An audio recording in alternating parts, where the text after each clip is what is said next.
Yesu ashimwe inshuti bavandimwe, nongeye kubaha ikaze mu mwanya mwiza twigamo ibi byigisho by'ubusonga. Murabizi ko twatangiye icyumweru cy'ubusonga, gifite insanganyamatsiko igira iti twimbike mu ijambo ryayo, twite ku bumwe bwayo.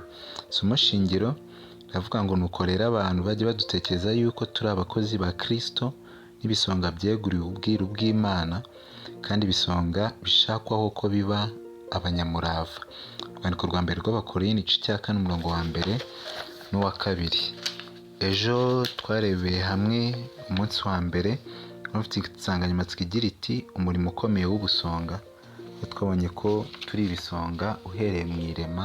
Imana yaturemye ikaturagiza ubutunzi bwayo, kandi yaturemye no mu ishusho yayo, bityo dukwiye twebwe ubwacu kwirinda kugira ngo tube ibisonga bizima, kandi tukanacunga neza ibyo twaragijwe birenze amafaranga. Twabonye ko ubusonga burenze icya 10 n'amaturo, birenze ibyo. Harimo n'impano dufite n'ubuzima dufite, kuko twaremwe mu ishusho y'Imana. Impagarike yacu yose n'ibyo dutunze byose, ariko n'ibiriho ku isi muri rusange, n'inshuti zacu n'abavandimwe abatuzengurutse bose, dukwiye kuba ibisonga bizima muri ubwo buryo bwose. Umunsi wa kabiri rero ufite insanganyamatsiko igira iti ubusonga mu isano ihagaze. Ubusonga mu isano ihagaze. Mbese ibi bisobanuye iki? Turi busobanukirwe uko turi bwimbike muri iki cyigisho. Reka dusenge. Imana nziza, dushimiye ko uturindira mu buntu bwawe atari ko tubikwiriye, ahubwo ku bw'ubuntu bwawe bwinshi ukatwihanganira kugira ngo twihane tubone ubugingo buhoraho. Izina ryawe rihabwe icyubahiro. Amahirwe uduhaye kongera kwiga ijambo ryawe, turakuretse ngo duhire kandi ntabe impfabusa, duhe gusobanukirwa inshingano dufite hano ku isi, kandi tugukiranukire tukiri ku isi. Twerereze izina ryawe, ugiye kuzasange twiteguye kandi twarakwiteguje n'abandi, tubane mu bwami bwo mu ijuru. Muri iki cyumweru cy'ubusonga duhe kuba ibisonga bizima, kandi bibe intangiriro ihoraho yo gukomeza kujya mbere. Ibyo ushaka n'ibishima bikomeze kubaho mu izina rya Yesu, amen. Ubusonga mu isano ihagaze. Batangira batubwira ngo ubusonga burebana n'isano. Ni isano yo kuragizwa ibintu no kubazwa uko wabikoresheje. Yesu mu bushake n'ubwenge bwe bwite yaremye isi n'ibiyirimo byose. Yarakomeje arema umuntu ndetse amuha no kuba no kubyo yari yisangije ubwe, harimo ishusho ye, gusa nawe, umwuka we, ndetse na bimwe mu bimuranga twarabibonye mu cyigisho cy'ejo. Imana yarakomeje kandi iyi nyoko muntu ubusonga bwo kwita ku isi n'ibiyirimo. Duhereye mu itangira igice cya 26, tubona ko icyo Imana yashakaga mu kurema umuntu kwari kugira ngo umuntu yite cyangwa atware ibyo mu isi Imana yari yaremye byose. Muri ibi tubonamo ko umuntu yaremewe kuba igisonga, kandi ubwo busonga akabukora nk'inshingano ye y'ingenzi, kuko ni inshingano azabazwa. Ubusonga burebana no gutanga cyangwa gusangira n'abandi ibyo ufite cyangwa ibyawe bwite, bikanagenzurirwa undi muntu ku bw'intego igamijwe. Nta muntu utanga nk'Imana. Mu bw'inyoko muntu, Imana yabanje kumwiha cyane mbere y'uko imuha ibyo yari ifite. Bibiliya itumenyesha ko Imana yahisemo gusangira n'inyoko muntu bimwe mu bintu biyiranga ubwayo, bya bintu byajyaga gutuma baguma mu isano yo kuyishingikirizaho no kugumana nayo iteka ryose. Kuvuga Imana irema umuntu, mbere y'uko ima inshingano y'ubusonga, yabanje kumuha bimwe mu biyigize kugira ngo abe icyaremwe kizima gifite ubushobozi bubasha kwita nyine ku byo yari yaragijwe. Ntabwo Imana yikoreje umuntu umutwaro adashobora, ahubwo yamuhaye amahirwe yose n'ibishoboka byose, ibikwiriye byose kugira ngo abe igisonga kizima, abashe kuba ukwiriye kurinda nyine ibintu by'Imana. Murabizi ko iyo umuntu mu kazi gasanzwe ari umuntu ufite inshingano ikomeye, nawe ahabwa protection ikomeye. Ni ukuvuga ashyirwa muri condition nziza zituma niba ari umucungamutungo, acunga umutungo wa kampani runaka, ku buryo atazagira ipfa ryo gushaka kunyereza uwo mutungo. keretse bibaye kamere umuntu aba afite, ariko bagerageza kumuhemba neza kugira ngo ibyo atunze ntibirute cyane ibyo yinjiza, kugira ngo atazagira umutima utuma agwa muri icyo cyaha. Bamushyira muri kondisiyo nziza rero. Na hano Imana yashyize umuntu muri kondisiyo nziza zituma abasha kuba igisonga kizima. N'icyaha batubwiraga, ibyo umuntu yari afite byose ndetse n'icyo yari cyo ntibyari ibye, ahubwo byari iby'Imana, nk'uko Zaburi ya 24 ejo twabibonye ku murongo wa 1 n'uwa 2 ko ibyaremwe byose ni Imana yabiremye n'ibifiteho ijambo. Mu guha umuntu itegeko ry'ubusonga, Imana yari imuhaye kandi isangiye nawe icyo yari cyo n'ibyo yari ifite kugira ngo abiyigenzereze. Bibiliya ntirekera umuntu mu gihirahiro, ahubwo isobanura neza ingano y'aho itegeko ry'ubusonga ryagombaga kugera ndetse n'ibyari bikubiyemo byose. Iyo ngano y'aho hantu igaragazwa mu masano y'ingenzi y'uburyo bubiri: itegeko ry'ubusonga mu buryo buhagaze n'itegeko ry'ubusonga mu buryo butambitse, ndetse n'uburyo ryisanisha n'umuntu ari we gisonga n'Imana nyir'ibintu. Imana yagaragarije umuntu imbago zagomba gucunga hose, uburyo buhagaze n'uburyo butambitse. Reka twumve icyo bisobanuye. Itegeko ry'ubusonga mu buryo buhagaze ngo n'iryo mu buryo butambitse. Tujya kumva icyo bisobanuye. Mu birebana no kwizera ndetse n'imigenzereze, Bibiliya itwereka isano z'ingenzi ebyiri izindi sano zose zuririraho. Hariho isano yo mu buryo buhagaze n'isano yo mu buryo butambitse. Isano yo mu buryo buhagaze irebana n'uburyo tubanye n'Imana, gukunda Imana mbere ya byose, mu gihe isano yo mu buryo butambitse irebana n'uburyo dukunda bagenzi bacu, abantu. Ni amategeko abiri y'urukundo cyangwa y'izahabu Yesu yabwiye uwari umubajije ngo ni aya mategeko aruta ayandi gukomera. Yamubwiye itegeko ry'urukundo: ukunda Imana n'umutima wawe wose n'ubwenge bwawe bwose, kandi ukunde mugenzi wawe nk'uko wikunda. Rero mu buryo buhagaze iryo sano niyo tujyana n'Imana, mu buryo butambitse niyo tugirana na bagenzi bacu. Ni nayo mategeko abiri ashingiyeho amategeko yose, cyangwa amategeko asigaye yose yubakiyeho. Mu busobanuro bwagutse, isano yo mu buryo buhagaze irebana n'isano ndetse n'umubano ibiremwa bifitanye n'Umuremyi ari we Mana. Naho noneho isano yo mu buryo butambitse ikaba irebana n'isano iri hagati y'umuntu n'undi muntu ndetse n'uko abanye n'ibindi biremwa. Mu murima wa Edeni ndetse no mu bihe byakurikiyeho, isano yo mu buryo buhagaze n'iyo mu buryo butambitse zigaragarizwa mu bihangano bibiri bihoraho, ari by'isabato n'umubano w'abashakanye, ndetse n'isano hagati y'abagize umuryango. Ni ukuvuga ubusonga bwacu Imana twese aho bugarukira buhera ku Mana, gukiranuka ku Mana no gukiranuka kuri bagenzi bacu. Ikindi kandi Imana yabigaragaje ubwo yatangaga isabato nk'ikimenyetso hagati yayo n'abantu bayo, ndetse irema n'ubukwe cyangwa umuhango w'umuryango nk'isano yo hagati yacu abantu n'abandi. Hano bakomeza tubwira ko ku musozi Sinayi mu bana ba Isirayeli izi sano zigaragarizwa mu bisate bibiri by'amategeko byanditsweho amategeko 10. Igisate cya mbere cyanditsweho amategeko 4 yerekana isano iri hagati y'Imana n'umuntu. Noneho igisate cya kabiri kikerekana isano iri hagati y'umuntu n'undi muntu. Yifashishije isezerano rya kera, Gutegeka kwa 2:6-5 n'Abalewi 19:18, Umwami wacu Yesu yasobanuye neza isano yo mu buryo buhagaze n'iyo mu buryo butambitse akoresheje aya magambo ngo: ukundishe Uwiteka Imana yawe umutima wawe wose n'ubugingo bwawe bwose n'ubwenge bwawe bwose. Iryo ni itegeko rya mbere. Iryo ni itegeko rikomeye rya mbere. N'irya kabiri rihwanye naryo ngiri ngo: ukunde mugenzi wawe nk'uko wikunda. Amagambo yasoma muri Matayo 22:7-39 na Mariko 12:30-31 na Luka 10:27.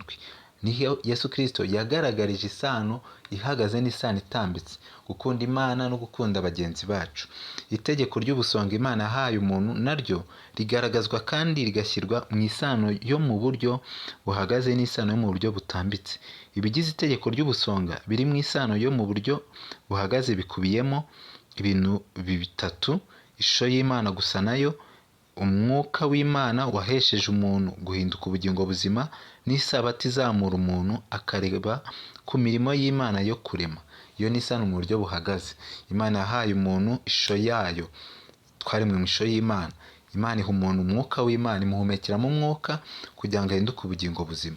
Kandi Imana iha umuntu isabato ngo ibe ikiruhuko umuntu ajya asabaniramo n'Imana, yongere kuzamura intekerezo zerekeze ku Mana, kandi anyurwe n'ibyo Imana yaremye, imirimo y'amaboko y'Uwiteka Imana.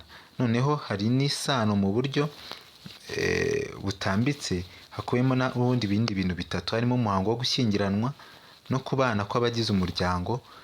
Ikindi ni ukwita ku mutungo w'ibyaremwe hakurikijwe imigabane itatu igize isi y'Imana nk'uko twabibonye: ikirere, amazi n'ubutaka. Icya gatatu ni ukwita ku gihe n'ikirere. Ibyo byose ni ibintu Imana yatuhaye dukwiye kugaragarizamo ubusonga nyakuri. Ubusonga kuki Imana ari cyo tujye kubirambura. Hari ubusonga kuki Imana ari cyo: ubusonga bushingiye ku buzima, ubusonga bushingiye ku isabato, ubusonga bushingiye ku isano y'uburyo buhagaze. Noneho ejo tuzareba ku by'uburyo butambitse. Reka turambure isano ishingiye ku buryo buhagaze, tubonyemo ibintu bitatu ari byo: ishusho y'Imana, ikindi ubuzima cyangwa umwuka w'Imana twahumekewemo, ubusonga bushingiye ku isabato. Uko ari bitatu tugiye kubyagura. Reka duhere ku busonga ku cyo Imana ari cyo. Batubwiye ngo mbere na mbere Imana yahisemo gusangira n'umuntu icyo iri cyo. Mu Itangiriro igice cya 26 haduhishurira ko Imana yahisemo kurema umuntu mu ishusho yayo ikurikije uko isa. Imana iravuga iti: tureme umuntu agira ishusho yacu, ase natwe, batware amafi yo mu nyanja n'inyoni n'ibisiga byo mu kirere n'amatungo n'isi yose n'igikururuka hasi cyose. Itangiriro igice cya 1:26. Hano Imana ihamya neza ko yaremye umuntu mu ishusho yayo. Ubusonga butangirana n'isano tugirana n'Imana. Kuremwa mu ishusho y'Imana no gusa nayo ntibirebana cyane no gusa mu by'umubiri, ahubwo ni no kugira imico isa n'iy'Imana n'ubushobozi bwo gusangiza abandi imwe mu mico y'Imana.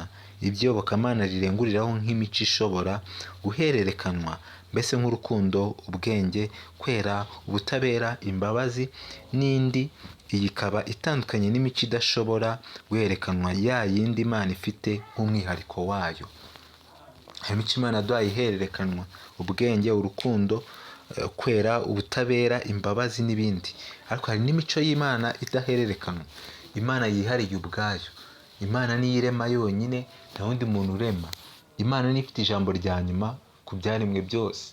Niyo itanga ubuzima kandi ikanashima ko tunabubura, igashima ko igihe cyacu kigera. Iyo kigeze igihe wahawe biba birangiye. Nta wundi muntu wakwambura ubuzima Imana itemeye ko biba. Ni ukuvuga rero ko ibyo ni ubushobozi Imana yifitiye yonyine. Niyo mpamvu no guhora atari ukwacu, ni ukw'Imana. Niyo ihora gusa, niyo yemerewe guca urubanza. Ariko hari ibyo dusangiye nayo, ari byo tubonye hano. Kuremwa mu ishusho y'Imana rero no gusa nayo ntibirebana no kutugira abantu, ahubwo birebana n'umurimo wihariye ku nyokomuntu mu guhagararira Imana nk'abami n'ibisonga by'ibyaremye. Ishusho no gusa n'Imana ni amagambo asobanura ko abantu bafite umwihariko, icyubahiro n'abo bari bo bikomoka ku Mana, ndetse n'umurimo wo kuyihagararira abantu basohoza mu byaremwe byose nk'abagaragu b'Imana bameze nk'abami. Ni ukuvuga ko gusa n'Imana no kugira ishusho yayo bisobanuye ko dufite umurimo ukomeye wo kugaragaza ishusho y'Imana muri twe. Twabonye ko ishusho y'Imana irenga kuba dusa n'Imana mu by'amashusho, amasura, ahubwo bikaba imico y'Imana tugaragaza muri bagenzi bacu. Dukomeje hano bakomeza batubwira ngo mu birebana n'ubusonga icyo Imana yari igamije kandi ikaba yari cyiteze ni uko abantu bakomeza kubana nayo kandi bakajyana isano nayo, kugira ngo bakomeze kuvana kuri iyi tegeko n'ubutware bibashoboza gutegeka neza no kuyobora neza ibyo yaremye byose. Imana iturema yaturemye mu buryo dukwiriye guhora duhugukiye isano dufitanye nayo, guhora twita ku mishyikirano tugirana nayo kugira ngo tubashe kuvoma ku Mana ubushobozi, ubwenge bwo kubasha kuba ibisonga bizima, bwo kubasha kuyobora ibyo twaragijwe neza, kuko ububasha bwose n'ubushobozi tubukura ku Mana.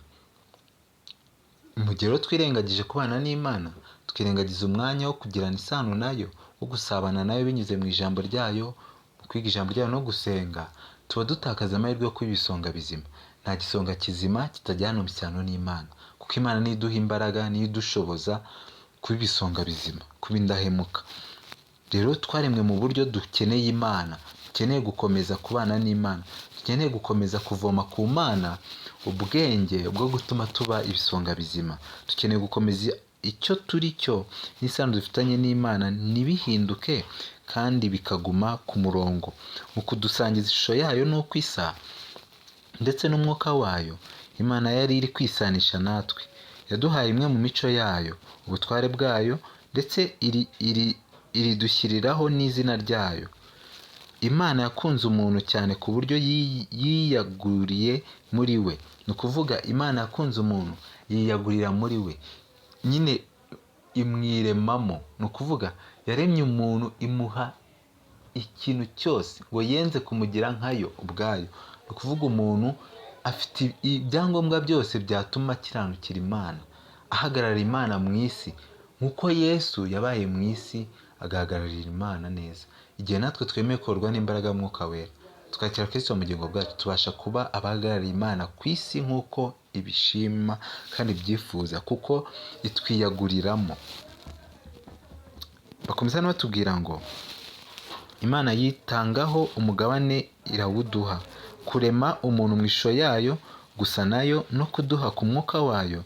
Bisobanuye ko Imana yaduhaye bimwe mu biyiranga bishobora guhererekanywa, ubutware bwayo ndetse n'uburenganzira bwayo bwihariye nk'abajyaga gushyigikira umurimo w'irema ari wo kubyara, kandi n'izina ryayo irishyira kuri twe.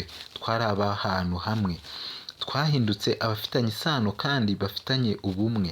Uku kuntu twahawe kamere kandi tukabyakira niko kukugira uwo uri we, bitari ukuba ikiremwa cy'Imana gusa cyangwa umuntu w'Imana, ahubwo kuba umwana w'Imana. Turi abana b'Imana tubiheshejwe no kujyana isano n'Imana, tubiheshejwe no gukiranuka dukura ku Mana. Imana yatanze umwana Yesu Kristo kugira ngo nubwo Satani yari yaratwibye icyo twarazwe, kuba abana b'Imana twongere kubibona binyuze mu kwizera Yesu Kristo. Bityo rero turenze kuba turi abantu b'Imana, abantu Imana yaremye, ahubwo turi n'abana b'Imana niba turi mu murongo Imana ishima. Ingingo tugezeho iravuga ngo ubusonga bushingiye ku buzima. Mu itangazo cya 7 akomeza ahishura ko kugira ngo umuntu ahinduke ubugingo buzima, Imana yagombye kumusangiza ku mwuka wayo iwunyujije mu mazuru ye, mu kimenyetso abiga iby'iyobokamana bise gusomwa n'Imana gutanga ubugingo. Mu guhumekera umwuka wayo mu mazuru yacu kugira ngo duhinduke abantu, Imana yari iri gushyira ubuzima mu mubiri w'umuntu, ubugingo bwe n'umwuka we. Ibyo byari biherekejwe n'ingingo z'umubiri, ubushobozi, impano, amagara mazima, kugubwa neza no kugira intego. Ibyo ni ibintu umuntu muzima akwiye kuba afite. Akwiye kuba ufite ubushobozi bw'imitekerereze, bw'umubiri, ufite impano, ufite amagara mazima, uguwe neza kandi ufite intego mu buzima. Ntubereho kurya, kunywa gusa ngo ube uri aho nyine. Twe kuba ibyaremwe bifite intego nzima, bifite ubushobozi bw'imitekerereze buzima, tutiyangiza mu by'imitekerereze, mu by'imirire n'ibindi, tukagomeza kuba ibisonga bizima kuko turi ibiremwa by'Imana. Imana yadusangije umwuka wayo iduhindura ibi byaremwe bizima bifitanye isano nayo. Igihe rero wangije umubiri wawe, ukwiye kumenya neza ko uwo mubiri atari uwawe ngo ufatwe uko wishakiye. Ni umubiri w'Imana, urimo umwuka w'Imana. Dukomeje hano baratubwira ngo ubu bugingo ni ubwayo, ntabwo ari ubwacu. igihe Imana yahitagamo gusangiza abantu w'iriyo no kwiyagurira mu nyokomuntu, yashakaga gushyiraho isano n'ishusho bihoraho hagati yayo n'inyokomuntu. Igihe umuntu yagwaga, umwuka w'Imana wari muri twe utugira ubugingo buzima wahindutse umunyantege nke, n'umubiri wari wacogoye utangira gututubikana, gukora iby'umuruho, kubabazwa, kuribwa ndetse no gupfa. Ntabwo umuntu yari yaremewe kuvunika ngo ababare, hatutubikane, abone ibyo kurya bimuruhije. Oya, yego ntiyari umunebwe, yagombaga kugira ibyo akora ariko bitamusaba kuruha cyane ngo avunike yahagire. Oya, Imana yaremye umuntu, imuremera ibimukwiriye byose byatuma aba muri kondisiyo nziza. Ariko kubwo gucumura, Satani yatwibye icy'agaciro cyane, maze dutangira kubaho nabi, duhangayitse, tugorwa mu buzima, turya twiyushya kuya n'ibindi byinshi. Ariko ntabwo ari wari umugambi w'Imana. Urupfu rwa Kristo rero ku musaraba n'agakiza yatuzaniye ntabwo byari ugucungura ubugingo n'umwuka gusa by'umuntu, ahubwo byari ugucungura umuntu wese uko yakabaye. Kwitabwaho, gutanga umusaruro ndetse no kugubwa neza kuzuye k'ubugingo bwacu, umwuka ndetse n'umubiri ni amahame y'ingenzi mu busonga. Ni amahame y'ingenzi mu busonga. Tugomba kwita ku mubiri wacu, kandi ubugingo bwacu bukaba ari ubugingo buguwe neza, ndetse umwuka nawo ukaba ari umwuka mwiza uturimo, n'umubiri nawo ari muzima, kuko roho nziza itura mu mubiri muzima. Ayo ni amahame y'ingenzi mu busonga. Umwuka Imana yaduhaye uduhindura abantu bazima, umubiri, ubugingo n'umwuka. Ibi bintu bitatu bikenera kwitabwaho mu buryo bwiza. Kugubwa neza cyangwa amagara mazima kw'imibiri yacu ni itegeko ry'ingenzi mu busonga, ntabwo ari ubusabe. Kugira amagara mazima, kwita ku mibereho yacu mu byo dutunze, mu bushobozi dufite bwaba buke cyangwa bwinshi, ni itegeko ry'Imana. Ntabwo ari Imana ntabwo ibidusaba, irabidutegeka.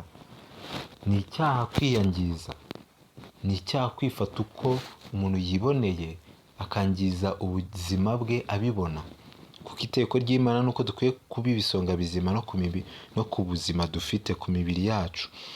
Ikindi, umubiri ni nk'ikintu ubugingo buteretswemo, usaba ko tuwushyiraho ibitekerezo kandi tukawitaho. Umubiri ni urusengero rwa Mwuka Wera, nk'uko Pawulo abivuga mu rwa mbere rw'Abakorinto 6:19-20, kandi uhinduka izingiro ry'isano iri hagati y'umuntu n'ibigize Imana.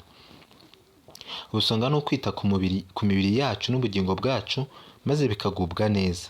Igihe yandikiraga Abatesalonike mu rwandiko rwe rwa mbere, intumwa Pawulo yabateye umwete asenga ati, Imana amahoro ibeze rwose, kandi mwebwe ubwanyu n'umwuka wanyu n'ubugingo n'umubiri byose birarindwe, bitazabaho umugayo ubwo umwami wacu Yesu Kristo azaza. Urwandiko rwa mbere rw'Abatesalonike 5:23. Amagambo nk'aya asubirwamo na Yohana mu rwandiko rwe rwa 3 yandikiye amatorero agira ati, ukundwa ndagusabira kugira ngo ugubwe neza muri byose, ube mutaraga nk'uko umutima wawe uguwe neza. Urwandiko rwa 3 rwa Yohana igice cya 2.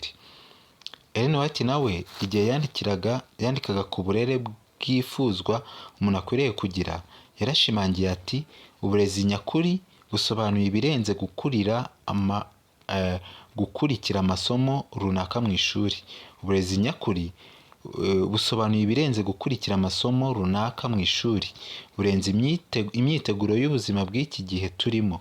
Ni uburezi bugenewe gutegura umuntu n'impagarike ye yose, kandi bukagira icyo bukora ku gihe cye cyose cyo kubaho kwe.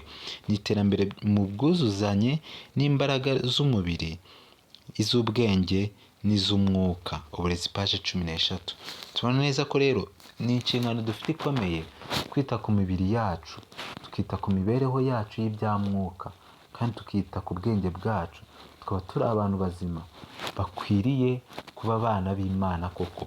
Umuntu yatubona tukabona ko koko turi abana b'Imana. Biriya yumvikanisha umuburo ku birengagiza kwita ku mibiri yabo no kuyifata neza.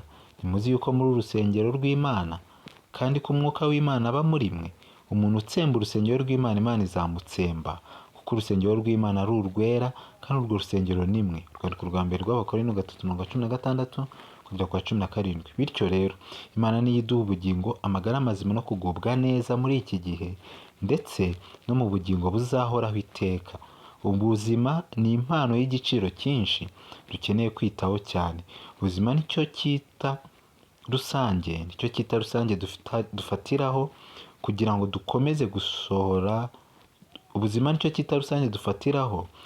dukomeze gusohora itegeko ry'ubugingo ry'ubusonga bwacu.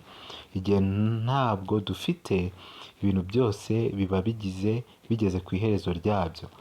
Hano baratubwira ko ubuzima nicyo kintu cy'agaciro dufite, ni icyita rusange, ni ishingiro ry'ibisigaye byose.